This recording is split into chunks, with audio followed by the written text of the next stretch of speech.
نحمده ونصلي على رسوله الكريم اما بعد فاعوذ بالله من الشيطان الرجيم بسم الله الرحمن الرحيم اقرأ باسم ربك الذي خلق خلق الإنسان من علق اقرأ وربك الأكرم الذي علم بالقلم علم الإنسان ما لم يعلم كلا إن الإنسان ليطغى أن رآه استغنى إن إلى ربك رجعا أرأيت الذي ينهى عبدا إذا صلى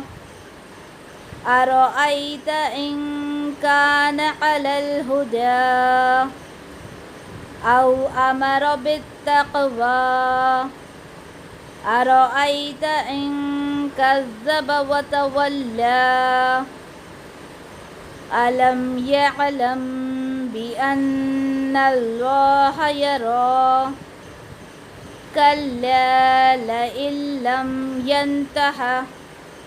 ينته لنسفعا بالناصية ناصية كاذبة خاطئة فليدع ناديه سندع الزبانية كلا لا تطعه واسجد واقترب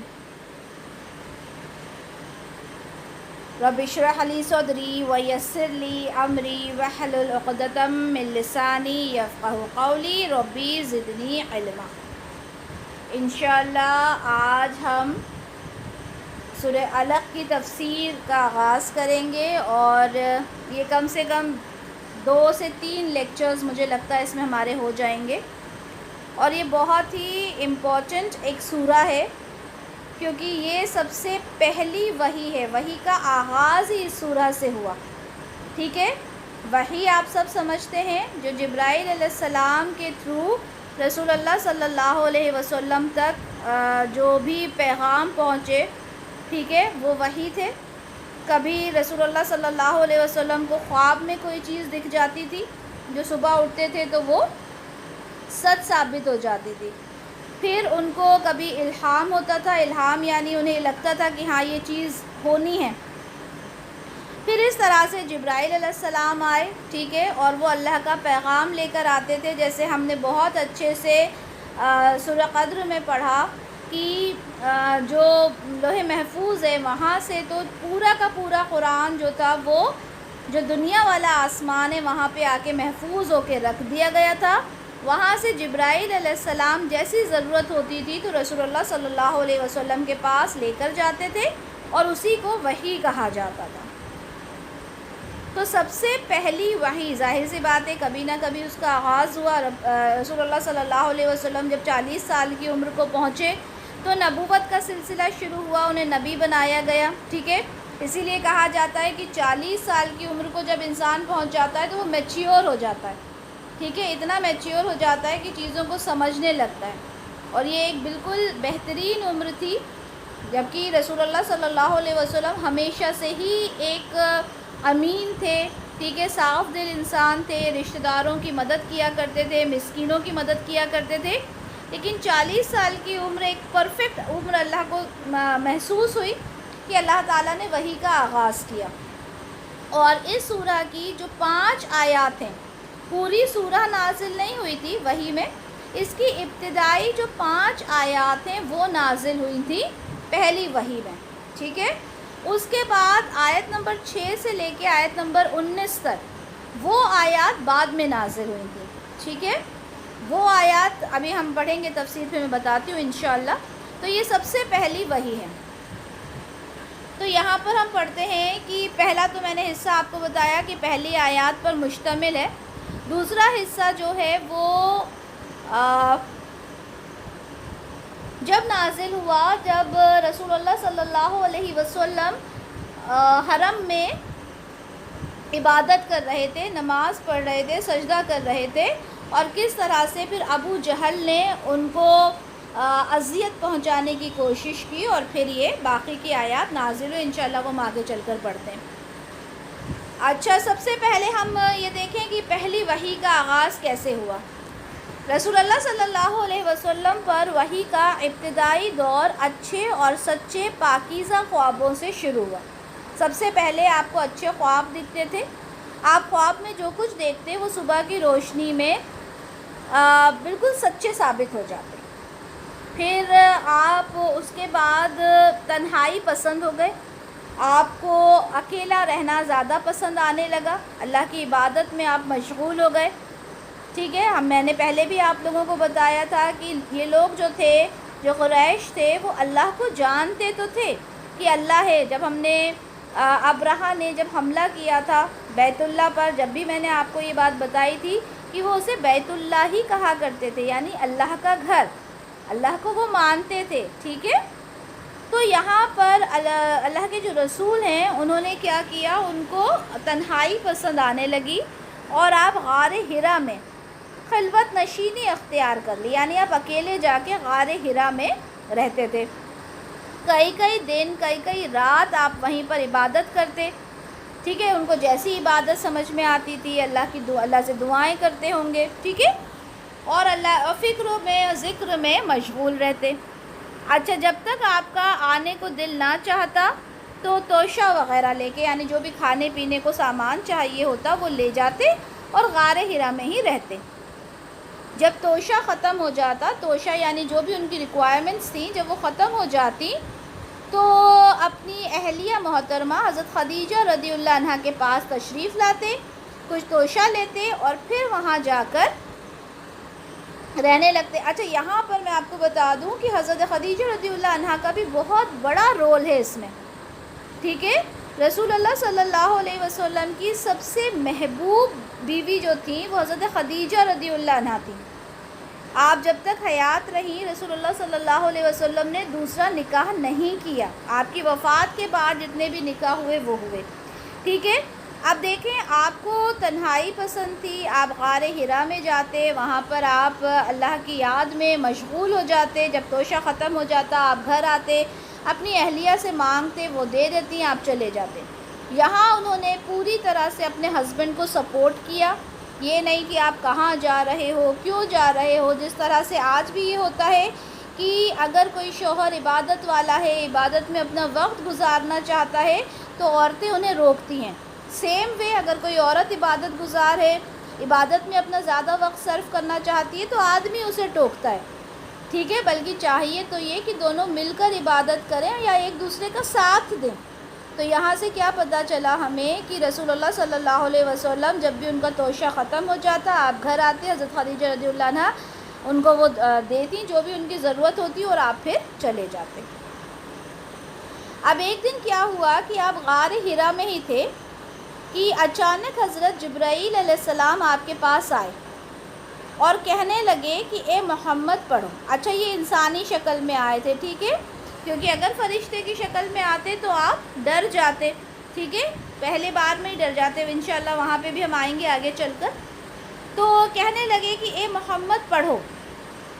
آپ فرماتے ہیں کہ میں نے کہا کہ میں پڑھنا نہیں جانتا۔ آپ صلی اللہ علیہ وسلم فرماتے ہیں کہ فرشتے نے مجھے پکڑ کر اتنے زور سے بھینچا کہ میری طاقت جواب دے گئی، پھر مجھے چھوڑ کر کہا کہ پڑھو۔ میں نے پھر وہی جواب دیا کہ میں پڑھا ہوا نہیں ہوں۔ اس فرشتے نے مجھ کو نہایت ہی زور سے بھینچا کہ مجھ کو سخت تکلیف محسوس ہوئی۔ پھر اس نے کہا کہ پڑھ۔ میں نے کہا کہ میں پڑھا ہوا نہیں ہوں۔ فرشتے نے بھینچا مطلب کس کے پکڑنا، ٹھیک ہے، کس کے دونوں ہاتھوں کے بیچ میں اتنی تیزی سے پکڑ لینا کہ انسان کا ایسا لگے کہ دم گھٹ رہا ہے، ٹھیک ہے، اسے کہتے ہیں بھینچنا۔ تو تیسری بار فرشتے نے تیسری بار مجھ کو پکڑا اور تیسری مرتبہ پھر مجھ کو بھینچا، پھر مجھے چھوڑ دیا اور کہنے لگا کہ پڑھو اپنے رب کے نام کی مدد سے جس نے پیدا کیا اور انسان کو خون کی ایک پھٹکی سے بنایا پڑھو اور آپ کا رب بہت ہی مہربانیاں کرنے والا ہے. یعنی یہ شروع کی جو آیات ہے اس کا ترجمہ لکھا ہے کہ اللہ تعالیٰ نے، اللہ کے جو فرشتے تھے انہوں نے یہ آیات پڑھی، جس کا مطلب تھا کہ اللہ کے نام سے پڑھو نا. اقرا یعنی پڑھو، بسم ربک الذی خلق، اللہ کے نام سے پڑھو جس نے پیدا کیا، اور باقی کی پھر آیات پڑھی.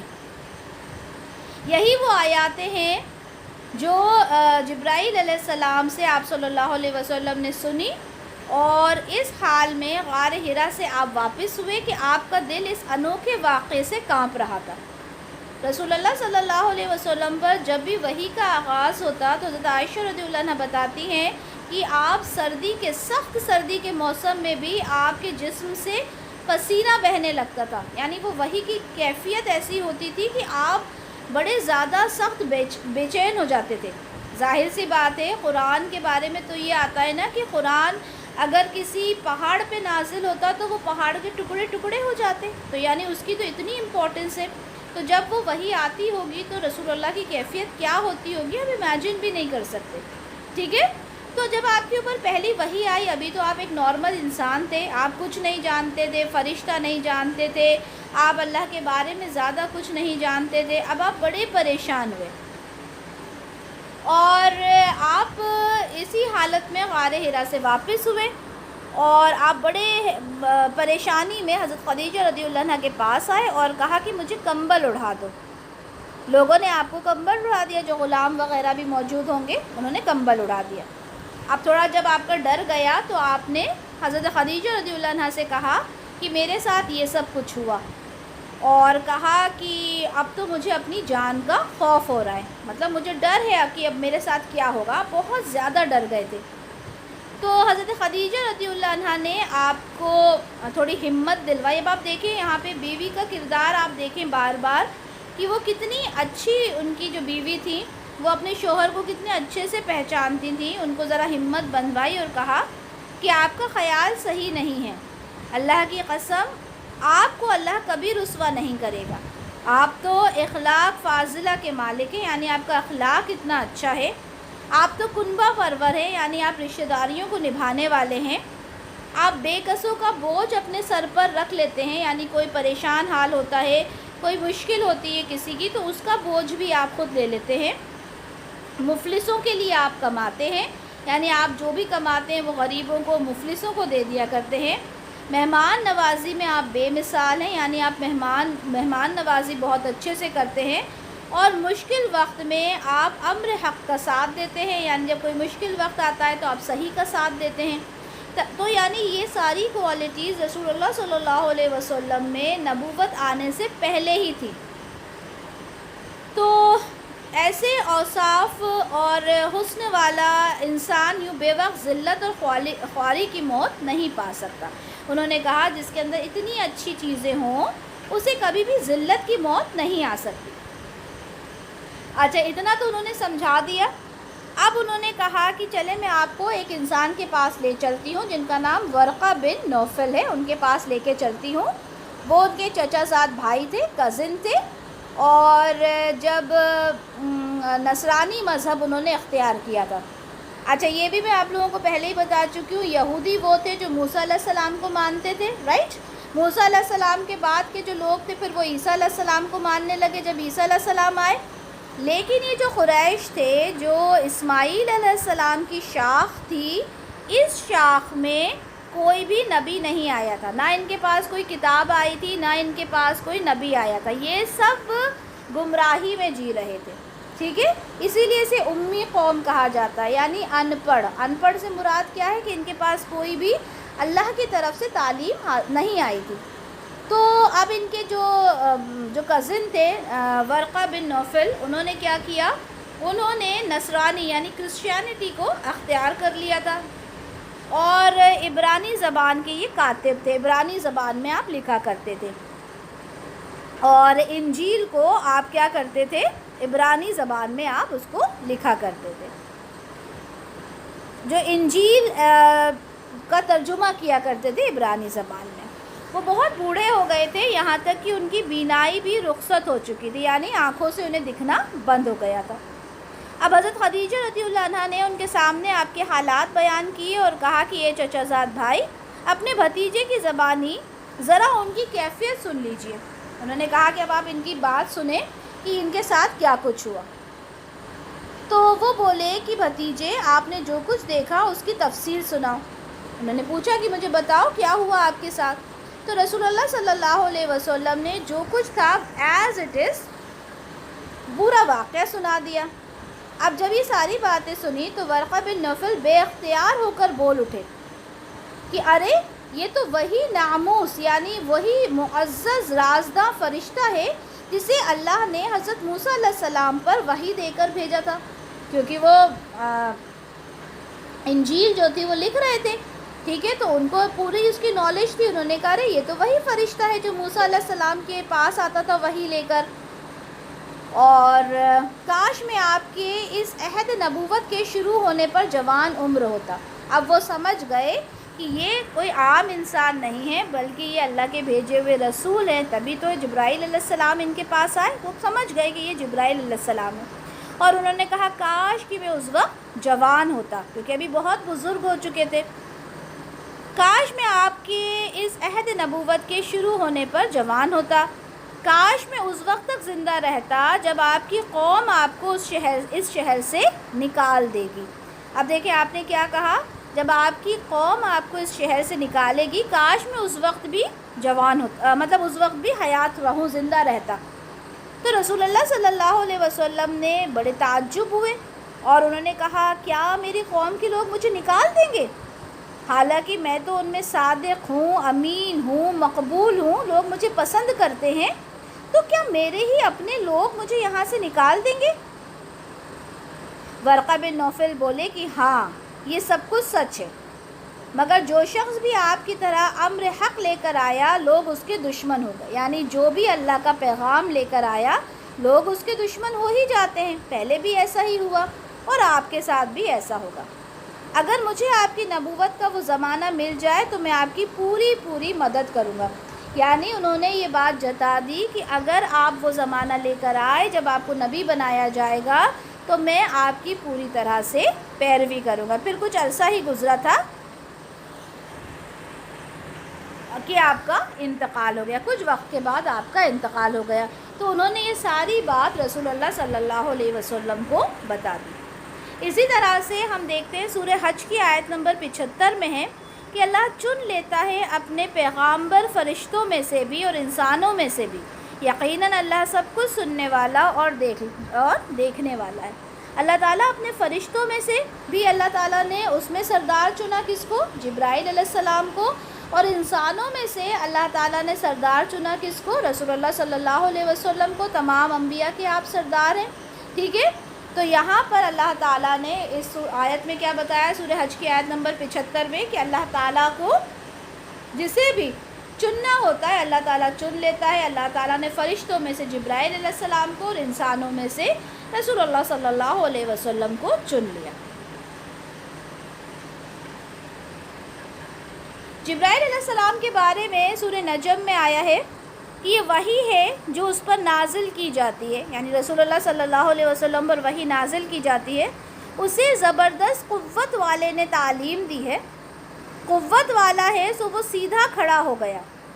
جبرائیل علیہ السلام کے بارے میں آیا کہ وہ قوت والا، قوت کس کو بولتے ہیں؟ طاقت، وہ طاقت والا، وہ سیدھا کھڑا ہوا، وہ بالائی افق پر تھا یعنی بالکل آسمان تک تھا، پھر قریب آیا اور نیچے اتر آیا، یہاں تک کہ 2 کمانوں کے برابر یا اس سے کم فاصلہ رہ گیا۔ یہ جب اصلی شکل میں جب جبرائیل علیہ السلام آئے تھے ان کا یہاں پر سورہ نجم میں بیان کیا گیا کہ وہ ان کی اونچائی اتنی تھی کہ وہ افق تک پہنچ گئے، آسمان تک پہنچ گئے، اور یہاں تک کہ 2 کمانوں کے برابر یا کچھ اس کم فاصلہ رہ گیا، یعنی اتنے میرے قریب ہو گئے کہ 2 کمان سے کم فاصلہ رہ گیا۔ تب اس نے اللہ کے بندے کو وحی پہنچائی جو بھی اسے پہنچائی تھی، یعنی جو بھی وحی پہنچائی گئی وہ جبرائیل علیہ السلام کے تھرو رسول اللہ صلی اللہ علیہ وسلم تک پہنچائی گئی۔ نظر نے جو کچھ دیکھا دل نے اسے جھوٹ نہ بنایا، یعنی رسول اللہ صلی اللہ علیہ وسلم نے جو بھی دیکھا اسے دل کا وہم نہیں سمجھا بلکہ دل نے اس بات کو مان لیا۔ کیا تم اس بات پر جھگڑتے ہو جسے اس نے اپنی آنکھوں سے دیکھا؟ یعنی جو لوگ اس بات کا انکار کرتے ہیں کہ جبرائیل علیہ السلام وحی لے کر آتے ہیں، تو کیا تم ان آنکھوں کو جھٹلاتے ہو کہ رسول اللہ صلی اللہ علیہ وسلم نے واقعی میں جبرائیل علیہ السلام کو دیکھا؟ اور ایک مرتبہ پھر اس نے اس کو دیکھا ہے سدرۃ المنتہا کے پاس۔ جبرائیل علیہ السلام اپنی اصلی شکل میں، یعنی ان کی جو فرشتے والی جو شکل تھی، جو ان کا اوریجنل، ان کا جو جس طرح وہ نظر آتے تھے، اس میں 2 بار دیکھا۔ ٹھیک ہے، جب جبرائیل علیہ السلام وحی لے کر آتے تھے تو رسول اللہ صلی اللہ علیہ وسلم کو نظر نہیں آتے تھے، ٹھیک ہے، اور نہ ہی آپ کے کانوں پر وہ وحی سنائی دیتی تھی۔ ہوتا کیا تھا کہ جب بھی کوئی وحی آتی تھی تو وہ آپ کے دل میں اتر جاتی تھی، اور یہی ہوتا تھا کہ جو سامنے بیٹھے لوگ ہوتے تھے انہیں یہ دکھتا تھا کہ رسول اللہ صلی اللہ علیہ وسلم کی ایک عجیب سی کیفیت ہو گئی، ٹھیک ہے۔ تو ہمیشہ یہ نہیں ہوتا تھا جیسے ابھی ہم نے دیکھا کہ رسول اللہ صلی اللہ علیہ وسلم کے پاس ایک فرشتہ آیا اور اس نے کہا پڑھو، ٹھیک ہے، ہمیشہ ایسا نہیں ہوتا تھا۔ ان کے ساتھ کیا ہوتا تھا موسٹلی کہ ان کے دل کے اوپر ایک حصہ جو تھا وہ اتر جاتا تھا۔ تو جبرائیل علیہ السلام، یہ تو ایک طریقہ ہوتا تھا کہ آپ کے دل پر وہ ساری باتیں جو تھیں چھپ جاتی تھیں، آپ کو پتہ چل جاتی تھیں، یہ ہوتا تھا۔ ایک طریقہ یہ تھا کہ آپ انسانی شکل میں بھی آتے تھے۔ اچھا، جب انسانی شکل میں آپ آتے تھے تو اس ٹائم جب آپ کو باتیں کرتے تھے، ہمیشہ ہی ایسا نہیں تھا کہ آپ نے مطلب دل کے اوپر ایک احساس ہو گیا، کبھی کبھی انسانی شکل میں آ کے آپ سے باتیں بھی کیا کرتے تھے، آپ کو کچھ بتا کے سمجھا کے بھی جایا کرتے تھے۔ جیسے ہم نے حدیث جبرائیل علیہ السلام پڑھی ہے، ٹھیک ہے، جسے ام السنہ کا نام دیا گیا۔ ہم سب جانتے ہیں کہ وہ ایک انسانی شکل میں آئے تھے اور پھر لوگوں نے کہا تھا کہ یہ کون ہے نا؟ تو پھر رسول اللہ صلی اللہ علیہ وسلم نے بتایا تھا کہ یہ جو گئے یہاں سے، کیا تم لوگ جانتے ہو کون ہے؟ صحابہ نے کہا تھا نہیں، ہمیں نہیں پتہ۔ تو رسول اللہ نے کہا تھا کہ یہ جبرائیل علیہ السلام تھے اور انسانی شکل میں آئے تھے۔ اچھا، یہ بھی کہا جاتا ہے کہ ایک صحابی تھے حضرت دحیہ کلبی رضی اللہ عنہ، ان کے جیسی شکل وہ اختیار کر آتے تھے، کیونکہ وہ بہت ہی عظیم انسان تھے، بہت ہی اچھے انسان تھے، تو ان کی جیسی شکل لے کر آپ آیا کرتے تھے۔ اچھا، انسانی شکل میں جب جبرائیل علیہ السلام آئے اور ان کی گفتگو ہوئی تو اسے یہاں پہ جسے ام السنہ بھی کہا جاتا ہے، اسے قرآن میں درج نہیں کیا گیا، ٹھیک ہے، اسے قرآن میں درج نہیں کیا گیا کیونکہ کئی باتیں ہوتی تھیں تو وہ حدیث میں جاتی تھیں، ٹھیک ہے، جسے ہم حدیث جبرائیل علیہ السلام کہتے ہیں۔ تو یہاں پر ہم نے دیکھا کہ کس طرح سے ان کو ایک الہام ہوتا تھا، ٹھیک ہے، اور پھر ہم نے یہ بھی دیکھا کہ آپ کو کس طرح سے جبرائیل علیہ السلام اصلی شکل میں دکھے۔ اچھا، یہ اصلی شکل میں کیسے دکھے؟ یہ کب ہوا کہ پہلی وحی کے بعد وحی کا سلسلہ کچھ وقت کے لیے منقطع ہو گیا، کچھ ٹائم تک آپ کیونکہ بہت گھبرا گئے تھے تو آپ کو کوئی وحی آپ کو نہیں بھیجی گئی، اور یہ جو وقت تھا اسے فطرت وحی کہا جاتا ہے۔ کون سا؟ ایک وحی سے دوسری وحی کے آنے کے بیچ کا جو وقت تھا اسے فطرت وحی کہا جاتا ہے۔ ایک دن آپ صلی اللہ علیہ وسلم غار حرا سے اتر رہے تھے تو آپ نے ایک آواز سنی کہ یا محمد صلی اللہ علیہ وسلم۔ آپ نے ادھر ادھر دیکھا، کوئی نظر نہیں آیا، آپ نے سوچا کہ شاید مجھے کوئی وہم ہوا، لیکن پھر آواز آئی، پھر آپ نے دیکھا کوئی نہیں دکھا، لیکن آپ کو پھر تھوڑا ڈر بھی لگا، تھے تو آپ انسان ہی نا، آپ کو تھوڑا ڈر بھی لگا۔ اب جب آپ کو کوئی نہیں دکھا، آپ کو ڈر لگا اور آپ بڑے پریشان ہوئے تو آپ نے آسمان کی طرف دیکھا۔ جیسے ہی آپ نے دیکھا تو جبرائیل علیہ السلام اپنی اصلی شکل میں نظر آئے کہ پورا افق ان سے بھرا ہوا تھا، یعنی آپ اتنے لمبے چوڑے تھے کہ پورا آسمان آپ سے بھر گیا تھا۔ اور ایک بار آپ کو سدرۃ المنتہا پہ، جو میں نے ابھی آپ کو آیات پڑھ کے سنائی تھی، سدرۃ المنتہا کے قریب دیکھا، ٹھیک ہے، اور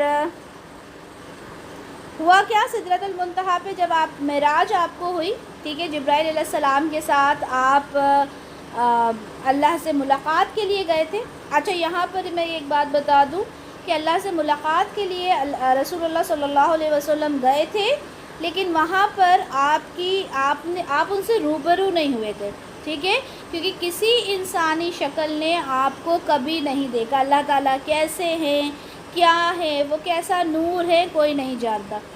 موسیٰ علیہ السلام نے بھی ان کو دیکھنے کی تمنا ظاہر کی تھی کہ میں انہیں دیکھنا چاہتا ہوں، تو اللہ تعالیٰ نے اپنی ایک جو تجلی ہوتی ہے، اپنا ایک نور ہوتا ہے، ایک پہاڑ کے اوپر ذرا سا دکھایا، اور وہ پہاڑ کیا تھا، پورا ریزہ ریزہ ہو کے ٹوٹ گیا، وہ برداشت نہ کر پایا، اور موسیٰ علیہ السلام اسے دیکھ کر کیا ہوئے تھے، بے ہوش ہو گئے تھے۔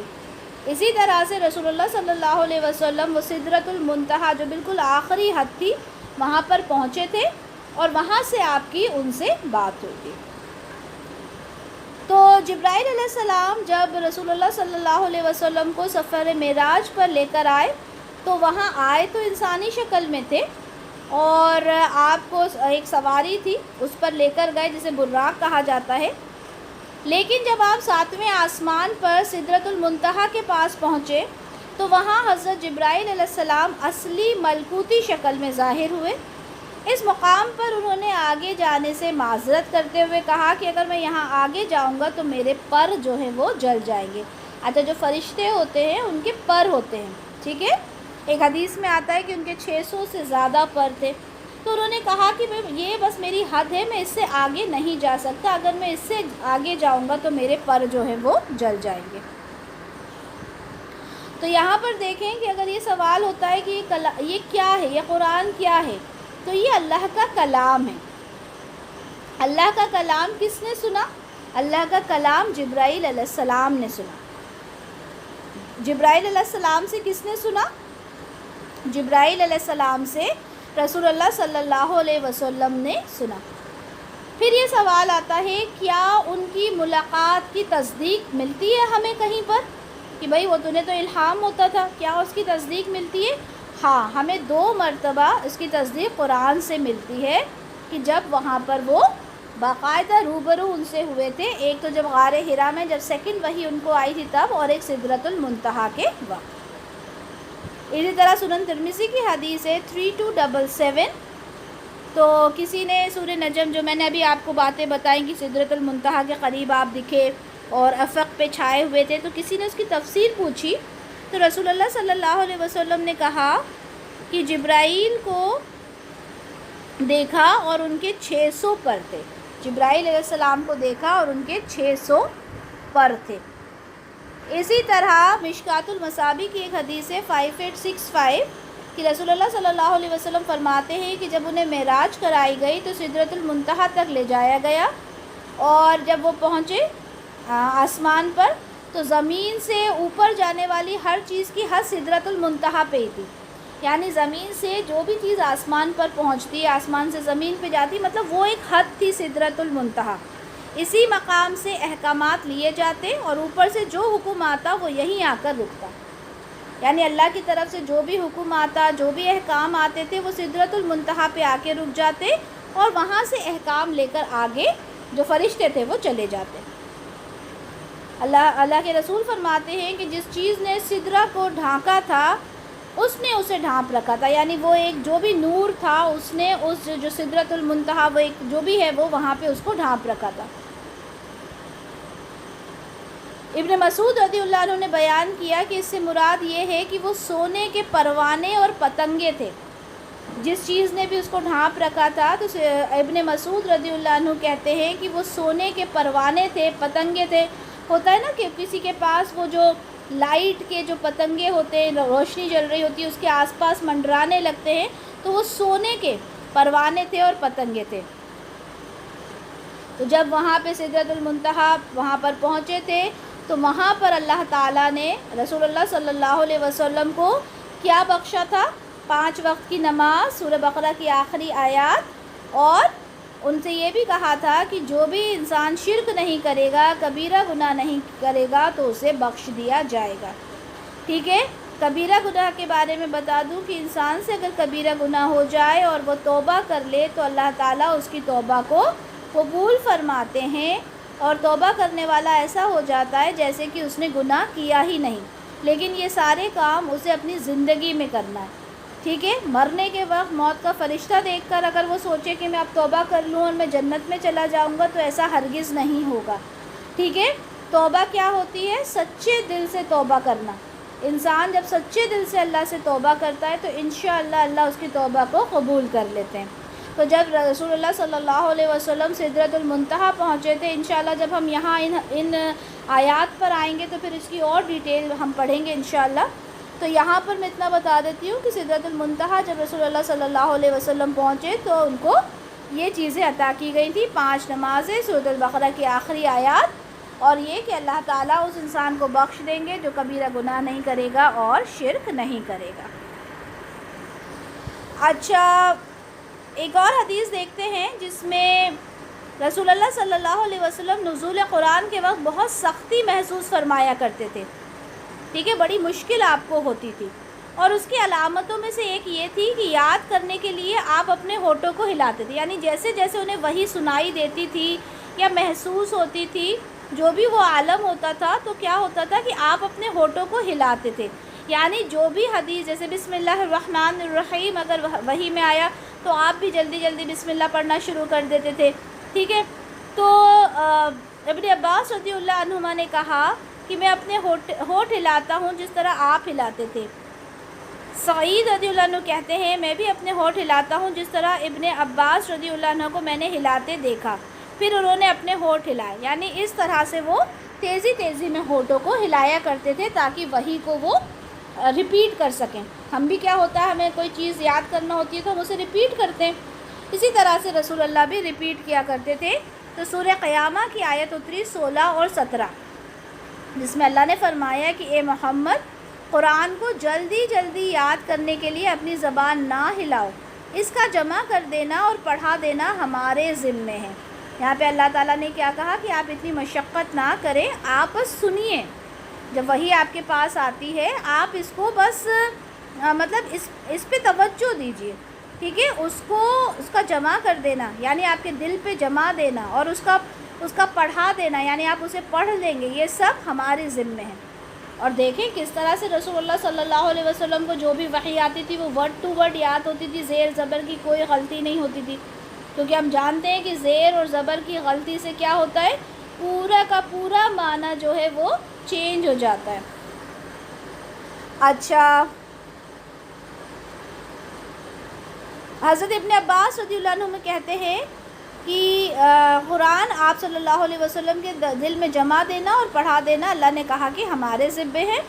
پھر جب ہم پڑھ چکے تو اس پڑھے ہوئے کی اتباع کرو. ٹھیک ہے، جب پڑھ لو یعنی جو بھی قرآن کی آیات نازل ہوتی ہے اس پر اتباع بھی کرنا ہے، اس کو فالو بھی کرنا ہے. ابن عباس رضی اللہ عنہما فرماتے ہیں اس کا مطلب یہ ہے کہ آپ اس کو خاموشی کے ساتھ سنتے رہیے، اس کے ساتھ فوراً نہ دہرائیے بلکہ سنتے رہیے.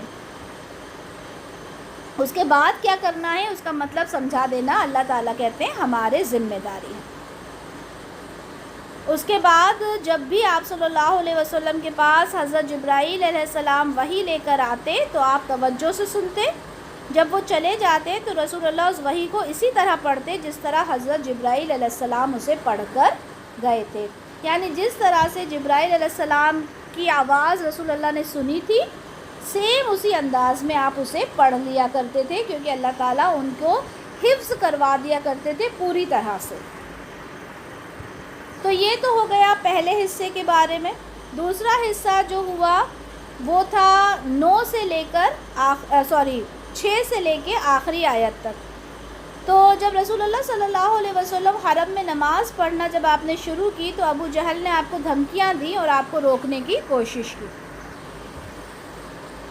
اچھا، اس سے پہلے جہاں تک ہمیں محسوس ہوتا ہے، مفسرین کہتے ہیں ان باتوں سے کہ پہلے آپ اعلانیہ دعوت کرتے تھے کہ بھئی اللہ کو ایک مانو، شرک نہ کرو. لیکن جب آپ نے حرم میں نماز ادا کرنا شروع کی جو اللہ تعالیٰ نے آپ کو سکھائی تھی، تو یہی وہ چیز تھی جس سے لوگوں نے محسوس کیا کہ آپ کسی نئے دین کی پیروی کر رہے ہیں. کیونکہ قریش کیا سمجھتے تھے، یہ کوئی نیا دین ہے جو آپ لے کر آ گئے. ان کو لگتا تھا آپ کسی نئے دین کی پیروی کر رہے ہیں. اب بڑے حیران ہو کے لوگ دیکھتے کہ یہ کیا ہے، یہ اٹھ رہے ہیں، بیٹھ رہے ہیں، سجدہ کر رہے ہیں، کھڑے ہو رہے ہیں، رکوع کر رہے ہیں، نہ وہ سجدہ جانتے تھے نہ رکوع جانتے تھے، یہ کس طرح کی عبادت ہے، ان کو سمجھ میں نہیں آ رہی تھی۔ لیکن ابو جہل ہم سب جانتے ہیں کہ کچھ اتنے سخت قسم کے دشمن تھے رسول اللہ کے، جس میں سے ایک ابو جہل بھی تھا۔ ابو جہل نے کیا کیا کہ اس نے آپ کو دھمکانا شروع کیا اور کہا کہ اس طرح سے حرم میں آپ کو عبادت کرنے کے لیے ہم اجازت نہیں دیتے۔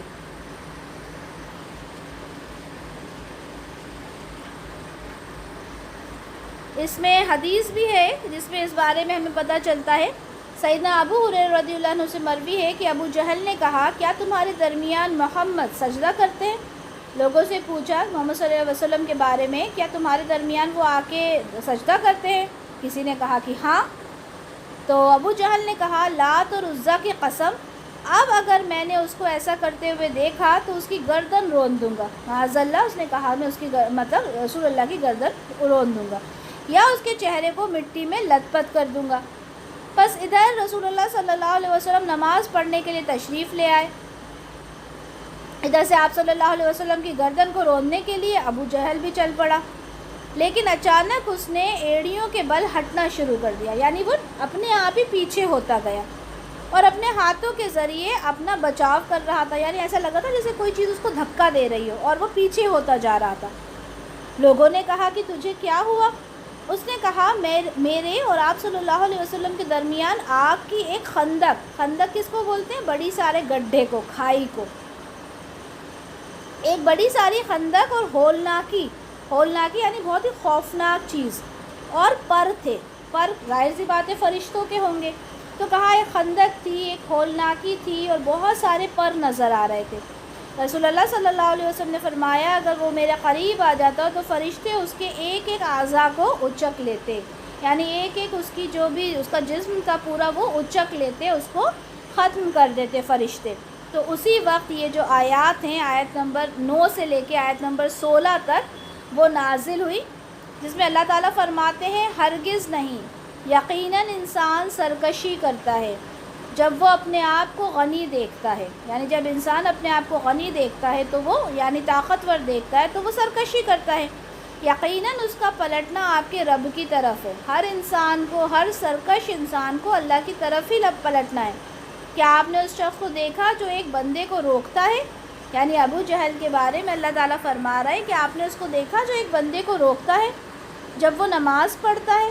آپ کا کیا خیال ہے اگر وہ راہ راست پر ہوتا یا پرہیزگاری کی تلقین کرتا؟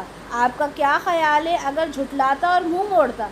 یعنی دونوں باتیں اللہ نے کہی کہ اگر کیا ہوتا کہ اگر وہ اچھا ہوتا یا کیا ہوتا اگر وہ اچھا نہ ہوتا۔ کیا وہ نہیں جانتا کہ اللہ دیکھ رہا ہے؟ یعنی جو بھی وہ حرکت کر رہا ہے اس کے دل میں کیا ہے اللہ تعالیٰ سب جانتے ہیں۔ ہرگز نہیں، اگر وہ باز نہ آیا تو ہم اس کی پیشانی کے بال پکڑ کر اسے گھسیٹیں گے، اس پیشانی کو جو جھوٹی اور بڑی خطا کار ہے۔ وہ بلا لے اپنے حامیوں کو، ہم بھی عذاب کے فرشتوں کو بلا لیں گے۔ اللہ کے الفاظ ہیں کہ وہ جتنے لوگوں کو بلانا چاہتا ہے بلا لے، ہم اپنے فرشتوں کو بلا لیں گے۔ ہرگز اس کی بات نہ مانو اور سجدہ کرو اپنے رب کا قرب حاصل کرنے کو، ہرگز اس کی بات نہ مانو اور اپنے رب کا قرب حاصل کرنے کے لیے سجدہ کرو۔ یہ رسول اللہ سے کہا کہ اسے کہنے تو ابو جہل کو جو کہہ رہا ہے، آپ نے تو سجدہ کرنا ہے۔ تو یہ جو بات ہوئی جب ابو جہل نے پریشان کیا رسول اللہ کو اور ان کے اوپر حملہ کرنے کے لیے جب وہ آگے آیا تو باقی کی آیات جب نازل ہوئی تو ہم نے دیکھا کس طرح سے جو بھی اپروپریٹ وقت ہوتا تھا اس کے حساب سے جو آیات تھی وہ نازل ہوتی تھی۔ اب یہاں پر ہماری جو پہلی آیت ہے اقرأ بسم ربک الذی خلق، اس کو دیکھتے ہیں کہ رسول اللہ صلی اللہ علیہ وسلم کو ایک فرشتے نے کہا کہ اقرأ یعنی پڑھو، تو رسول اللہ صلی اللہ علیہ وسلم نے جواب دیا کہ میں تو نہیں پڑھ سکتا۔ اب اس بات سے جو مفسرین نے مطلب نکالا وہ یہ ہے کہ وحی کے یہ الفاظ لکھی ہوئی صورت میں آپ کو دکھائے گئے ہوں گے، کیونکہ اگر صرف کہا جاتا اقرأ تو آپ بھی پیچھے پیچھے کہہ لیتے اقرأ، لیکن آپ نے انہیں یہ جو آیات تھی یہ لکھی ہوئی دکھائی اور آپ سے کہا ہوگا کہ پڑھو، ٹھیک ہے، زیادہ تر اس کی پاسبلٹی نظر آتی ہے۔ تو آپ پڑھے لکھے نہیں تھے، آپ کو پڑھنا نہیں آتا تھا، تو آپ نے کہا کہ میں پڑھ نہیں سکتا، لیکن اللہ تعالیٰ نے پھر ان کو جس طرح سے پڑھنے کے لیے کہا آپ پڑھتے گئے۔ پھر کہا بسمی، یعنی شروع کریے کس کے ساتھ؟ رب، اپنے رب کے نام کے ساتھ۔ تو یہاں پر یہ بات ظاہر ہوتی ہے کہ رسول اللہ صلی اللہ علیہ وسلم جو تھے وہ اللہ کی جو کا وجود تھا اس سے پوری طرح سے واقف تھے، ٹھیک ہے۔ جبرائیل علیہ السلام کو یہ نہیں بتانا پڑا کہ اللہ کون ہے، اور یہ ہم بہت ساری صورتوں میں دیکھ چکے ہیں کہ اللہ کے وجود سے سب واقف تھے۔ تو یہاں پر جبرائیل علیہ السلام نے سیدھے کہا کہ اپنے رب کے نام کے ساتھ پڑھو جس نے تمہیں پیدا کیا، خلق، وہ جو پیدا کرتا ہے۔ تو یہاں پر یہ بات پتہ چل گئی کہ ہر چیز کو پیدا کرنے والی ذات کون سی ہے؟ اللہ تعالیٰ کی ہے۔ یہاں پر کہہ دیا کہ اپنے رب کے نام کے ساتھ پڑھو جس نے پیدا کیا۔ خلق الانسان من علق، خلق وہ جس نے پیدا کیا، الانسان انسان کو، وہی ہے جس نے انسان کو پیدا کیا، کس نے؟ رب، تمہارا رب ہے نا، پہلی آیت میں آیا رب، تمہارا رب وہی ہے جس نے تمہیں پیدا کیا۔ کس سے پیدا کیا؟ علق سے، ٹھیک ہے۔ اب انشاءاللہ علق کیا ہے وہ ہم دیکھتے ہیں۔ تو اللہ تعالیٰ نے انسان کو جو بنایا وہ علق سے، تو علق کیا ہے؟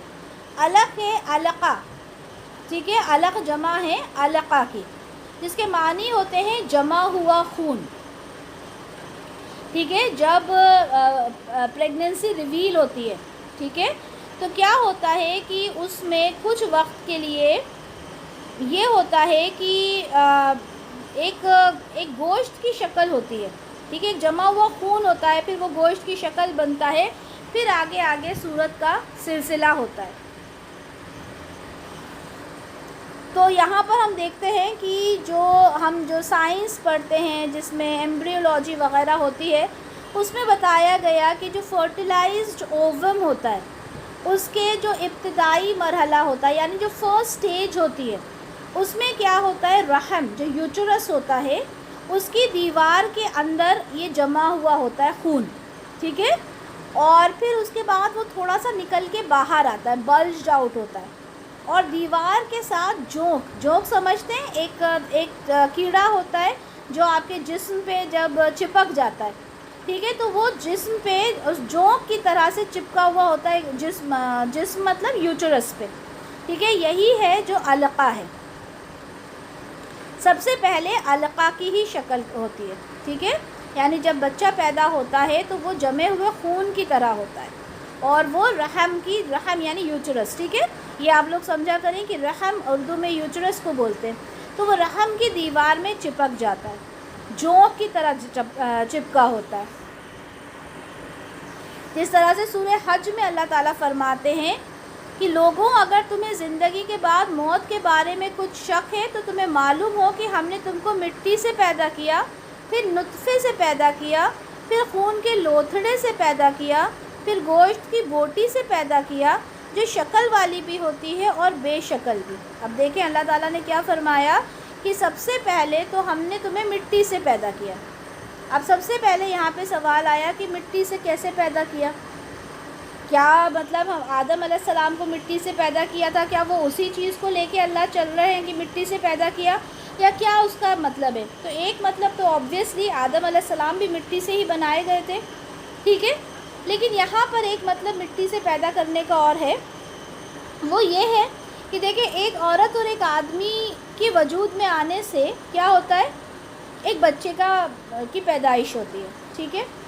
اب مجھے یہ بتائیں کہ ایک آدمی اور ایک عورت جو بھی ان کے اندر تعلقات ہوتے ہیں، اس سے جو ان کے اندر جو انرجی ہوتی ہے، ٹھیک ہے، جو غذا ہوتی ہے ان کے اندر، جو بھی وہ کھاتے ہیں، وہ کہاں سے ملتا ہے؟ مٹی سے ملتا ہے۔ کیسے ملتا ہے مٹی سے؟ مٹی سے ایسے ملتا ہے کہ انسان اگر ویجیٹیرین ہے، چلیں مجھے جواب دیں اس کا، کہ انسان اگر ویجیٹیرین ہے تو سمجھ میں آتا ہے کہ چلیں وہ پیڑ پودے کھا رہا ہے جو مٹی سے اس کو مل رہا ہے، لیکن کوئی اگر نان ویجیٹیرین ہے، اگر وہ نان ویج کھا رہا ہے، تو پھر اس کی غذا مٹی سے کیسے بنے گی؟ کون جواب دے گا؟ ابھی میں بتاؤں، میں بتاؤں باقی جی روبینہ آپ بتائیے، روبینہ نے کہا پہلے۔ وہ کیونکہ جو ہم جانور کھاتے ہیں وہ سارے شاکاہاری ہوتے ہیں، وہ پتے اور غذا کھانے والے ہی جانوروں کو حلال کیا گیا ہے، اسی کو کھاتے ہیں ہم لوگ۔ ویری گڈ، ماشاء اللہ۔ تو ہم کیا کرتے ہیں کہ اگر ہم نان ویج بھی کھاتے ہیں تو ان کی غذا کہاں سے ہوتی ہے؟ ان کی غذا آبویسلی مٹی سے ہوتی ہے۔ تو یہ کہنا کہ انسان کو مٹی سے بنایا گیا ہے، تو انسان جو آدمی کے اندر سے جو بھی چیز نکلتی ہے وہ عورت کے اندر جاتی ہے، تو وہ کس سے بنتی ہے، کس سے پیدا ہوتی ہے؟ وہ مٹی سے پیدا ہوتی ہے۔ اس لیے کہا گیا کہ ہم نے انسان کو مٹی سے پیدا کیا، پھر نطفے سے۔ اب دیکھیں آپ کہ اللہ تعالیٰ نے قرآن میں ہر ایک چیز کو واضح کر دیا کہ جب ایک عورت اور ایک آدمی جب ملتے ہیں تو نطفہ کیا ہوتا ہے؟ ایک آدمی کے جسم سے جو سپرم نکلتا ہے، جو ایک عورت کی جسم کے اندر جاتا ہے اور اسے بچے کی پیدائش ہوتی ہے، تو اسے کہتے ہیں نطفہ، جسے ہم انگلش میں سپرم کہتے ہیں۔ تو وہاں سے پھر کیا ہوا؟ پھر اس سے خون کا لوتھڑا بنتا ہے، ٹھیک ہے، پھر اس میں بوٹیاں آتی ہیں، پھر شکل بنتی ہے، اور کچھ بے شکل بھی ہوتے ہیں جو صورت ان کی بن ہی نہیں پاتی، ٹھیک ہے، کچھ ان میں ڈیفیکٹ رہ جاتا ہے، اللہ معاف فرمائے نا، کچھ بھی اس میں، کیونکہ وہ اللہ کی تخلیق ہے، اللہ جیسے چاہیں۔ اور یہ ہم اس لیے بتا رہے ہیں تاکہ تم پر حقیقت واضح کر دیں کہ تم اتنا نہ اتراؤ۔ اللہ تعالیٰ فرماتے ہیں کہ تم اتنا کیا اترا رہے ہو، تم تو ایک گندی بوند سے بنے ہوئے ہو۔ تو اللہ نے کتنے واضح طور پر ہمیں پوری سائنس سمجھا دی۔ ہم جس نطفے کو چاہتے ہیں ایک وقت خاص تک رحموں میں ٹھہرائے رکھتے ہیں، اب وہی جو ایک نطفہ ہوتا ہے، وہی ایک سپرم ہوتا ہے، وہ اووری کے اندر جتنے مہینے چاہے رہتا ہے۔ کسی کی ڈیلیوری 9 مہینے میں ہوتی ہے، کسی کی 8 میں ہی ہو جاتی ہے، کسی کی 7 مہینے میں ہوتی ہے۔ تو ہم جتنا وقت چاہتے ہیں وہ رحم میں رہتا ہے، پھر تم کو ایک بچے کی صورت میں ہم نکال لاتے ہیں۔ کہ یہ بہت بڑی فلسفی ہے کہ ایک اتنی سی جگہ میں ایک بچہ وجود لیتا ہے، ٹھیک ہے، پھر اللہ تعالیٰ کہتے ہیں کہ ہم اسے بچے کی صورت میں نکال لاتے ہیں، پھر تمہیں پرورش کرتے ہیں تاکہ تم اپنی پوری جوانی کو پہنچو۔ پھر کیا ہوتا ہے؟ اللہ تعالیٰ انہیں پرورش دلواتے ہیں تاکہ بچہ جو ہے وہ جوان ہو جائے، اور تم میں سے کوئی پہلے ہی واپس بلا لیا جاتا ہے۔ اب اللہ تعالیٰ نے یہاں کیا فرمایا؟ ایسا نہیں ہے کہ کوئی انسان ہر انسان جو ہے وہ جوانی کو پہنچے گا پھر بڑھاپے کو جائے گا۔ اللہ تعالیٰ کہہ رہے ہیں کہ نہیں، ہم کسی کو پہلے بھی بلا لیتے ہیں۔ اور تم دیکھتے ہو کہ چلے آگے کا میٹر اس سے ریلیٹڈ نہیں ہے، لیکن یہاں پر اتنا بتا دیا اللہ تعالیٰ نے کہ کس طرح سے انسان کی پیدائش ہوئی۔ اس کے بعد ایک حدیث دیکھتے ہیں، مسند احمد کی حدیث ہے 199۔ رسول اللہ صلی اللہ علیہ وسلم نے فرمایا جب نطفہ رحم میں 40 یا 45 راتیں ٹھہر جاتا ہے، جب 40-45 راتیں رحم میں ٹھہر جاتا ہے تو ایک فرشتہ اس میں داخل ہوتا ہے اور سوال کرتا ہے کہ اے میرے رب کیا حکم ہے؟ یہ جو روح ہے یہ کیسی ہے، اچھی ہے یا بری، مذکر ہے یا مؤنث، یعنی اس کو لڑکا بنانا ہے یا لڑکی بنانا ہے۔ اللہ تعالیٰ ساری باتیں بتا دیتا ہے اور اسی کے حساب سے پھر فرشتہ کام کرتا ہے۔ اسی طرح سورہ مومنون کی آیت میں دیکھتے ہیں، اللہ تعالیٰ فرماتے ہیں کہ اور اس میں اللہ تعالیٰ فرماتے ہیں یقیناً ہم نے انسان کو مٹی کے جوہر سے پیدا کیا، یعنی مٹی کا ایک ایکسٹریکٹ، مٹی کے ایک حصے سے ہم نے اس کو پیدا کیا، پھر ہم نے اسے ایک محفوظ جگہ ٹپکی ہوئی بوند میں تبدیل کیا، ٹھیک ہے۔ اب یہ باتیں سننے میں بڑی ارے کس طرح کی باتیں ہیں، اللہ تعالیٰ نے قرآن میں ہر چیز واضح طور پر بتا دی کہ ہم نے نطفے میں اسے تبدیل کیا، پھر اس بوند کو لوتھڑے کی شکل، یعنی جو علقہ جس کے بارے میں ہم پڑھ رہے ہیں، علقہ بنا دیا، اور اس لوتھڑے کو پھر بوٹی بنا دیا جسے کہا جاتا ہے مدغہ، ٹھیک ہے۔ اور جو علقہ سے مدغہ بنتا ہے یہ الگ الگ سٹیجز ہیں۔ علقہ سے جب مدغہ بنتا ہے، ٹھیک ہے، تو وہ ایک چبائی ہوئی بوٹی کی شکل میں ہوتا ہے، چبائی ہوئی بوٹی۔ ڈاکٹر کیتھ ہیں، ایک پروفیسر ہیں جنہوں نے ایمبریولوجی اور قرآنک اسٹڈی کو، قرآنک جو آیات ہیں انہیں اسٹڈی کیا، اور انہوں نے اس کی وضاحت کے لیے کہ یہ مدغہ جو چبی ہوئی بوٹی کی طرح ہوتا ہے، اس کی وضاحت کے لیے گوشت کا ایک ٹکڑا لیا اور واقعتاً یعنی لٹرلی اس کو چبا کر دکھایا، اور دانتوں کے نشان پڑ جانے سے اس گوشت کے ٹکڑے کی جو شکل بنی، کہا کہ یہی وہ شکل ہے جو مدغہ بنتی ہے۔ پھر آگے اللہ تعالیٰ فرماتے ہیں کہ بوٹی سے ہڈیاں بنائی جاتی ہیں، ہڈیوں پر گوشت چڑھایا جاتا ہے اور پھر ایک دوسری ہی شکل بن کر وہ پیدا ہو جاتا ہے۔ اللہ تعالیٰ بڑا ہی بابرکت ہے، اللہ تعالیٰ سب کاریگروں میں بڑا ہی اچھا کاریگر ہے۔ بے شک مطلب اتنی زبردست پلاننگ، اتنا زبردست کارنامہ کیا کوئی اللہ کے سوا کر سکتا ہے؟ اگر انسان جو اتنے بڑے بڑے دعوے کرتا ہے، میں نے یہ بنایا، میں چاند پر ہو کر آ گیا، میں کچھ بھی کر سکتا ہوں، یہ جو ریسرچ کرتے ہیں لوگ کہ روح کیسے نکلتی ہے، کیسے گھستی ہے، کتنا سب کچھ کر لیتے ہیں، یہ اللہ تعالیٰ نے جب بتا دیا قرآن میں، جب سائنس کے بارے میں کوئی جانتا نہیں تھا۔ اب آپ دیکھیں کتنی گہرائیاں اللہ تعالیٰ نے یہاں پر بتا دی۔ اللہ تعالیٰ سورہ غافر میں فرماتے ہیں، وہی تو ہے جس نے تمہیں مٹی سے پیدا کیا، پھر نطفے سے، پھر خون کے لوتھڑے سے، پھر وہ تمہیں بچے کی شکل میں پیدا کرتا ہے، تمہیں جوان کرتا ہے، تمہیں قوت دیتا ہے، تمہیں بڑھاپے کو پہنچاتا ہے، کسی کسی کو پہلے ہی پہنچا دیتا ہے۔ پھر وہی بات اللہ تعالیٰ نے فرما دی۔ تو اب یہاں دیکھیں کہ تمام انسانوں کی تخلیق کا آغاز ایک نطفے سے ہوتا ہے، پھر اس کو لوتھڑا بنا لیا جاتا ہے اور پھر وہ کیا ہوتا ہے، ماں کے بطن میں پہنچ جاتا ہے۔ اچھا، جب بچہ پیٹ میں ہوتا ہے، ایک اور دیکھتے ہیں کہ جب بچہ پیٹ میں ہوتا ہے تو 40 دن تک وہ نطفے کی شکل میں ہی رہتا ہے۔ 40 دن تک جو ایک آدمی سے سپرم پہنچتا ہے ایک عورت کے پاس، وہ 40 دن تک اسی شکل میں رہتا ہے۔ پھر اتنے ہی دن تک علقہ بن کے رہتا ہے، یعنی جمع ہوا خون 40 دن تک۔ پھر 40 دن تک مدغہ بنا رہتا ہے، ٹھیک ہے، 40 دن تک مدغہ کی شکل میں رہتا ہے، یعنی گوشت کا لوتھڑا۔ 40 کتنے دن ہو گئے بتائیے؟ 120 دن۔ کتنے مہینے ہو گئے؟ کتنے مہینے ہو گئے؟ 4 مہینے۔ 4 مہینے، ہے نا؟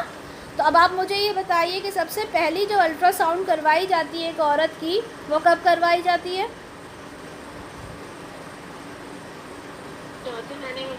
چوتھے مہینے ہی کروائی جاتی ہے۔ اب آپ دیکھیں کہ اللہ تعالیٰ نے کس طرح سے ہر چیز ہمیں پہلے ہی بتا دی۔ اللہ تعالیٰ کہہ رہے ہیں کہ 40 دن وہ سپرم کی حالت میں ہی رہتا ہے، 40 دن پھر وہ علقہ رہتا ہے، پھر 40 دن وہ مدغہ بنا رہتا ہے، اس کے بعد اس کو شکل دی جاتی ہے۔ اس کے بعد شکل کیا؟ اس کے بعد اللہ ایک فرشتہ بھیجتا ہے جو اس کے اندر روح پھونکتا ہے اور اسے 4 چیزوں کا حکم دیا جاتا ہے، اس کا رزق، اس کی موت، اس کا عمل، اور یا تو وہ نیک بخت ہے یا پھر وہ بدبخت ہے۔ یہ 4 چیزیں پھر لکھ دی جاتی ہیں اور 4 مہینے کے بعد روح پھونک دی جاتی ہے، ٹھیک ہے۔ تو یہ وہی مرحلہ ہوتا ہے جس میں ڈاکٹرز جو ہوتے ہیں، جب ہم الٹرا ساؤنڈ کروانے جاتے ہیں اور پہلی بار بچے کی دھڑکن سنائی دیتی ہے، احساس ہونا شروع ہوتا ہے، کیونکہ اسی وقت ہوتا ہے کہ فرشتہ آ کر ایک ماں کے پیٹ میں جو روح ہے وہ پھونکتا ہے۔ اچھا، یہاں پر ایک بات اور، یہ عام طور پر یہ سمجھا جاتا ہے کہ 100 دن کے بعد اس جسم میں جان ڈالی جاتی ہے، یعنی روح جو ہوتی ہے، روح کو جان سے کمپیئر کیا گیا۔ لیکن یہاں پر ایک اور مفسرین ہیں، ان کا یہ کہنا ہے کہ دیکھیں جان کی جہاں تک بات ہے، جس ایک عورت ایک آدمی کے وجود سے یہ ساری چیزیں ہو رہی ہیں وہ جاندار ہیں، بے جان تو ہے نہیں۔ تو ہم یہ کہیں کہ سپرم بے جان ہے یا وہ جو ساری کنڈیشنز ہو رہی ہیں وہ بے جان ہے، ایسا نہیں ہے، ٹھیک ہے۔ جان ایک الگ چیز ہے اور روح جو ہے وہ ہے نا، وہ جو روح ہے وہ الگ چیز ہے۔ تو جان اور روح کو ہم ملا نہیں سکتے، ہے نا۔ کوئی یہ کہے کہ اس میں جان ڈالی گئی تو جان نہیں ڈالی گئی، جسم تو وہاں پہ ایک بن رہا تھا لوتھڑے کی شکل میں، اس میں روح ڈالی جاتی ہے، ٹھیک ہے۔ 4 مہینے تک کیا ہوتا ہے، اس کے اندر چینجز ہوتے ہیں، ٹھیک ہے۔ 3 سے 4 مہینے جو ہیں اس میں چینجز ہوتے ہیں۔ تو کیا اس وقت میں وہ بے جان تھا؟ نہیں، بے جان نہیں تھا، بلکہ اس کے اندر روح نہیں تھی۔ پھر اس کے اندر کیا ہوتا ہے، اس کے اندر روح ڈال دی جاتی ہے۔ کیونکہ عورت اور ایک آدمی جو بھی اس سے جو زائگوٹ بنتا ہے، جو بھی کچھ اس میں وہ بچہ بن کے تیار ہو رہا ہے، وہ بھلے ہی اس میں روح نہیں ہے لیکن وہ بے جان ہے، ہم یہ نہیں کہہ سکتے، ٹھیک ہے؟ تو یہاں پر ہوتا کیا ہے کہ اللہ تعالیٰ پھر اس کے اندر روح ڈال دیتے ہیں۔ اچھا، یہاں پر ایک اور چیز سورہ طارق میں ہم دیکھتے ہیں، اللہ تعالیٰ فرماتے ہیں چنانچہ انسان غور کرے کہ وہ کس چیز سے پیدا کیا گیا۔ انسان اتنا غرور کرتا ہے، اتنا زیادہ اتراتا ہے اپنے اوپر، ارے میں تو یہ ہوں، میں یہ کر سکتا ہوں، میں وہ کر سکتا ہوں، میرے پاس اتنی دولت ہے یا میرے پاس اتنی اولادیں ہیں، کتنا انسان غرور کرتا ہے۔ اللہ تعالیٰ فرماتے ہیں کہ ذرا انسان تم غور تو کرو، تم کس چیز سے بنے ہوئے ہو؟ ایک اچھلنے والے پانی سے پیدا ہوئے ہو، ایک پانی، ایک گندا پانی جس کو ہم کہتے ہیں، اس سے تم پیدا ہوئے ہو، جو پیٹھ اور سینے کی ہڈیوں کے درمیان سے نکلتا ہے۔ اللہ نے یہ بھی بتا دیا کہ وہ جو سپرم ایک آدمی کا بنتا ہے وہ پیٹھ اور سینے کی ہڈیوں کے درمیان سے نکلتا ہے۔ تو یہاں پر جو سائنس ہے اس میں بتا دیا گیا کہ جو میل ریپروڈکٹیو آرگنز ہوتے ہیں، جس کو ٹیسٹیکلز کہتے ہیں، اور اووریز ہوتے ہیں، وہ ایمرج کہاں سے کرتی ہیں؟ دے ایمرج فرام دا اسپائن، جو اسپائن ہوتی ہے نا ہماری، وہاں سے ایمرج کرتی ہے، کڈنی کے پاس سے، اور کہاں سے؟ 11th اور 12th جو ہماری پسلی ہوتی ہے، وہاں سے وہ جو ساری جو سپرم ہمارا جو ایک آدمی کا جو ایمرج کرتا ہے، نکلتا ہے، وہ کہاں سے نکلتا ہے؟ اسپائن جو ہوتی ہے انڈر دا کڈنیز، اور 11th اور 12th ریب، یہ سائنس نے بتایا، اور یہ چیز ہمیں قرآن بتا رہا ہے، یہ چیز ہمیں اللہ تعالیٰ نے ظاہر سی بات ہے، اس میں حیران ہونے والی بات نہیں ہے ویسے دیکھا جائے تو، ٹھیک ہے؟ اگر ہم حیران ہوتے ہیں تو ہمارا ایمان ہی کیا؟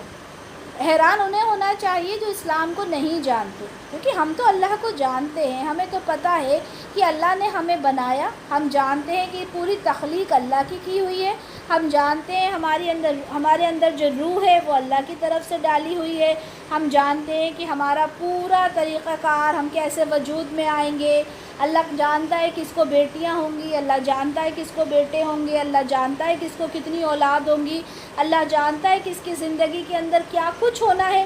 تو اس کے لیے یہ بتانا کہ تم کون سے پانی سے پیدا ہوئے، جسم کا کون سا حصہ تھا، پیٹھ اور سینے کی ہڈیاں تھیں، سینے کی ہڈیاں یعنی وہی اپنے پسلیاں، ٹھیک ہے؟ تو یہ پڑھ کر اگر ہم آج حیران ہوتے ہیں، اور جو ہم یہ کہتے ہیں کہ دیکھو 1450 سال پہلے یہ بتا دیا گیا، تو یہ بڑی مطلب ایک مسلمان ہونے کے لحاظ سے تو ہمیں کہنا ہی نہیں چاہیے۔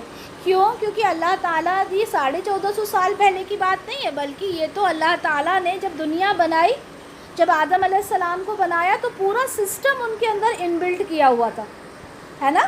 اب یہ کہیں کہ جو لوگ اسلام کو نہیں جانتے ان کا یہ کہنا بنتا ہے کہ دیکھو سائنس کے اتنے سال آنے سے پہلے یہ ساری چیزیں بتا دی گئیں، الحمدللہ، ٹھیک ہے؟ اور یہ بہت اللہ کا کرم ہے، ہمیں اللہ کا بہت شکر گزار ہونا چاہیے کہ اللہ تعالیٰ نے ہمیں مسلمان گھر میں پیدا کیا، اللہ تعالیٰ نے ہمیں مسلمان بنایا، اللہ تعالیٰ نے ہمیں یہ سوچنے کے لیے مہلت نہیں دی کہ اچھا ہم یہ سوچیں، ہم سمجھیں اور پھر ہم مسلمان بنیں، نہیں، اللہ تعالیٰ نے تو کہا اطیعوا اللہ و اطیعوا الرسول، میری اطاعت کرو، رسول اللہ کی اطاعت کرو، اور الحمدللہ الحمدللہ اللہ نے قرآن میں جو کچھ بتا دیا، جو کچھ کہہ دیا، ہم نے بس کہتے ہیں نا سر خم تسلیم کر لیا، ہم نے بس اپنا سر جھکا دیا کہ اللہ تعالیٰ تو نے یہ بتایا، میں نے مان لیا۔